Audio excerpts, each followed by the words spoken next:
Hey there, welcome back to Total Geek Live Baltimore Presents. I am Baltimore, and today I am bringing you Shattershot. This is the 1992 annual that went across, Uncanny X-Men, X-Men, X-Factor, and X-Force. So all four of those annuals combined to tell one big story called Shattershot.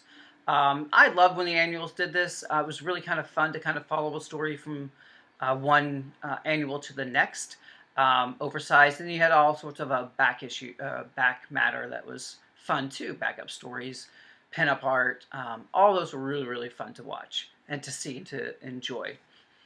But Shattershot was a really kind of fun one because at this time you didn't know who Shatterstar was. You didn't know what his connection to Longshot was. All you knew is that they were both from Mojo World. And Mojo World, to give you a little primer, is run by Mojo, who is this obese, oversized, crazy, yellow, fat man that walks on, robotic spider legs. And he consumes all sorts of media, and the value of anything is only related to how many views it gets, what's its ratings. So it was a very, very kind of fun take on this. We've had a few Mojo World adventures before this, and this kind of expands on that in an interesting way and draws a fun connection between Shatterstar, Spiral, Mojo, and Longshot. And those are the big characters from Mojo World. So this was kind of a treat. So we have Arise, who is the creator of the biped Mojo race on Mojo World. He's created them synthezoid, sort of synthetic, but also real human live creatures. And they're basically slaves. And he is the cause of the rebellion against Mojo, but he also vows to fix his mistake. So he journeys to Earth in order to find the help of the X-Men. And he ends up in Afghanistan. Mojo pursues him, of course, because he's not going to let him, risk anything from the Mojo World. The blue team from X-Men go and try to stop him, find him. They realize something's going on, so they go to help him out. Mojo is trying to broadcast the battle, but Psylocke, because she has cybernetic eyes, discovers that this is happening and stops it. Gog, who they've been fighting, says Longshot is the fallen messiah of Mojo World. So they Longshot, we know Longshot. What is this going on? Beast asks, how can Arise be both the creator and the taker and the giver of life? How can you be both of those things? And as a person of science, that's a really kind of fascinating question that he has, and one that he doesn't ever really get the right answer for himself. I mean, I think it also helps, further his kind of descent into science mumbo jumbo and that story. But we have Xavier and Jean trying to help Arise regain his memories because he's lost, his memories in the travel, which is something that happens quite often with people coming from Mojo World. It happened with Longshot, it happened with Shatterstar, and now again with Arise. So it's kind of a theme here.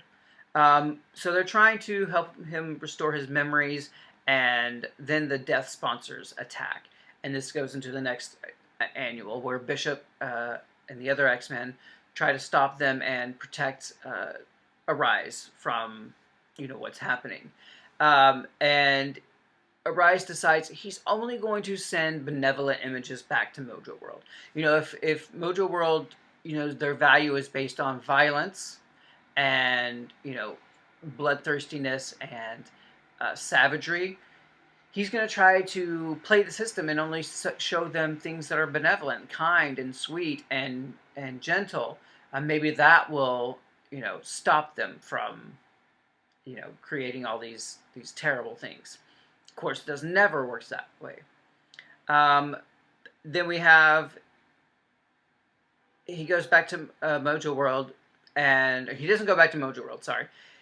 Spiral is sent from Mojo World to bring Arise back, and she thinks this mission is personal, and this is when it goes into the next annual, which is X-Factor. She pursues him, and X-Factor comes to protect him and stop her from capturing and hurting Arise. And we find out that Arise is responsible for her transformation into who she is. And it's a really, really fascinating story. This is basically the origin of Spiral. And if you know who Spiral is, she's really kind of a cool character. At least visually amazing. She has 6 arms. Some are robotic, some are human. And she can wield magic. She can teleport. She's good with swords. And she's really kind of a bad chick. Pretty dang cool. And she's villainous. She's basically an adversary to Longshot and Shatterstar, of course. And what we find out is that Arise captured her. She was once a human stunt woman named Rita Ricochet, who we've seen before in the comics. And basically, Arise has Spiral capture herself, bring her to Arise, and basically gets her caught in a time loop where she is the one who is responsible for her transformation. And it's really kind of like oh my god, how messed up are you, Arise? Why would you do this? And so it basically gives the X Factor team kind of pause, like, you're not really a great person, Arise. You've really kind of done some messed up stuff. And, it's really interesting to see that story play out in that annual.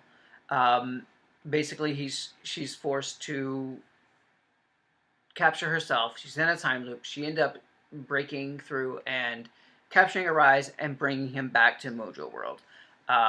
We realize that she also says this, which is fascinating, that only the child of a human and an Arise spawn can save the world.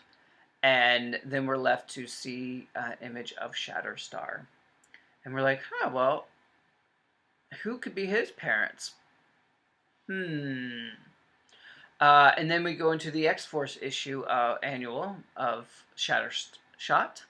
And we have, which is kind of, I have to say, starry. The rest of them are kind of like easy, like follow it along storyline. This one kind of jumps all around in an alternate universe and 100 years in the future and so forth, and 10 years in the future. And I love things like that. I love these alternate kind of takes. It's really cool for me.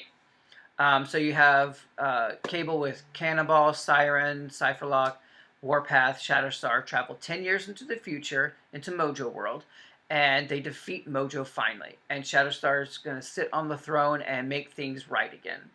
And so we're like, yeah, this is great. And they kind of leave it there.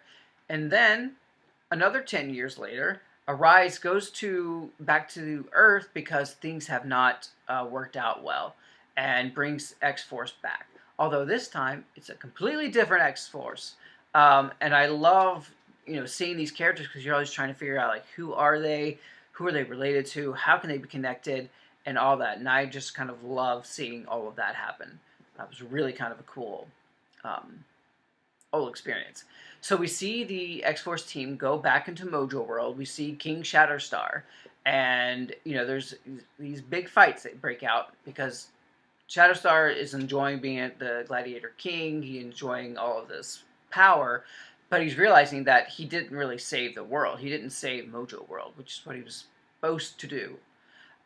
So we have him realizing what he needs to do and finally succeeding, and fulfills his destiny and he fulfills his prophecy by actually bringing peace to Mojo World.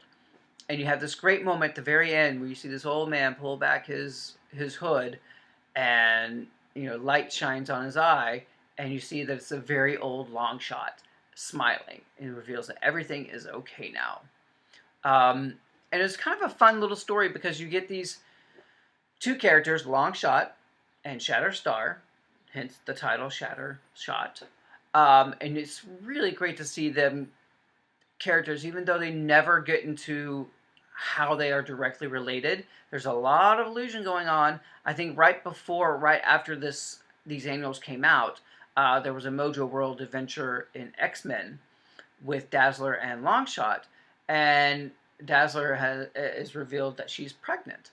And in the little comments below, you see her say Shatterstar. That's a ridiculous name. And of course, everyone reading is like, oh my god, that must be the parents. That must be the parents. And then there's no real follow-up to this for years and years and years. And you're like wondering, what is the connection? Much later on, Dazzler comes back and Jean Grey says, oh, she's not pregnant anymore. And there's no mention of the baby. Was it a miscarriage? What happened? And Dazzler doesn't mention it at all. And which is really strange. And no one picks up on this until much, much later with Peter David in X Factor, when Longshot and Shatterstar are both on the same team. So I'm not going to get into that because that's a much later story, but I really liked Shattershot. I thought it was a very fun series, very fun adventure across the annuals in 1992. I think they have it collected now that you can actually take a read through it. Otherwise, you can really find them pretty easily in singles. But this is a really fun, collection of annuals. I love when they do these crossovers, these like 3-4 parters. So I definitely would suggest you get this. It's a very fun read. The art varies, of course, because the teams are differing on each story. But I really liked it. I think you would enjoy it too. So just take a look at Shattershot and tell me what you think about it. Did you like it? What was your favorite part? Did you love the alternate part in XForce like I did, or were you more interested in finding out about Spiral's origin? So tell me below, like, subscribe, and share, and I'll be back soon with more Marvel goodness for you. And as always, it's all geek to us.